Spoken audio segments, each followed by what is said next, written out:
Hello good morning. आज के नतून बछरेर रान्ना होच्छे आमार এই দেখো মটন কষা। তো মটন কষাটা দেখতে কেমন লাগছে বলবে। আর এই তো আজকে নতুন বছর, আমার তরফ থেকে সবাই সো হ্যাপি। সবাই এরকম করে রান্নাটা করে খাবে, খুব ভালো লাগবে না গো। তো কালারটা কিন্তু সুন্দর আসছে না প্রচুর। তো মটন কষাটা দেখেছো, আলু দিয়ে সাবুত সাবুত, আর মটন কষাটা কিন্তু একদম তৈয়ার।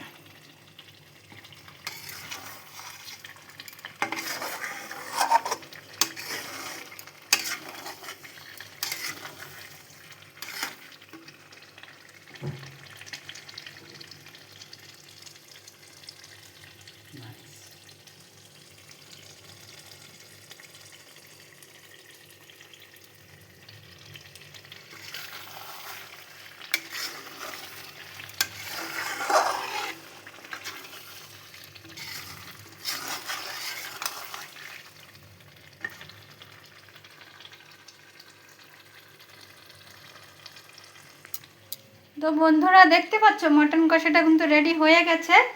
আর এইরকমই প্রতিদিন বাইরে আমাকে ডিশ বানাতে হয়, ঠিক আছে। যে যেরকম বলে, আমার ঘরে একটু সাদা খাবারটা হয়, কেন আমরা একটু বেশি পুজো পাঠ করি। আর বাঙালি আমি তো, কিন্তু কি করব, দিল্লিতে যেরকম যে পরিবেশ না, তো মন্দির টন্দিরে গেলে সেই রকম আমার ঘরে একটু কম এসব। তো বাইরে কিন্তু আমাকে এরকমই রেডি করতে হয়। তো আজকে নতুন বছর, হ্যাপি নিউ ইয়ার। সবাই ভালো ভালো রান্না করো, খাও। আমি বাড়ি যেয়ে দেখি কি করা হয়, কিন্তু আমার বাড়িতে তো সবাই ভেজিটেবল কি করার আছে। তো আমার তো আমি তো এমনি তো খাই না। তো tata, bye bye, thank you. যদি ভালো লাগে লাইক করে দিবে, বাই।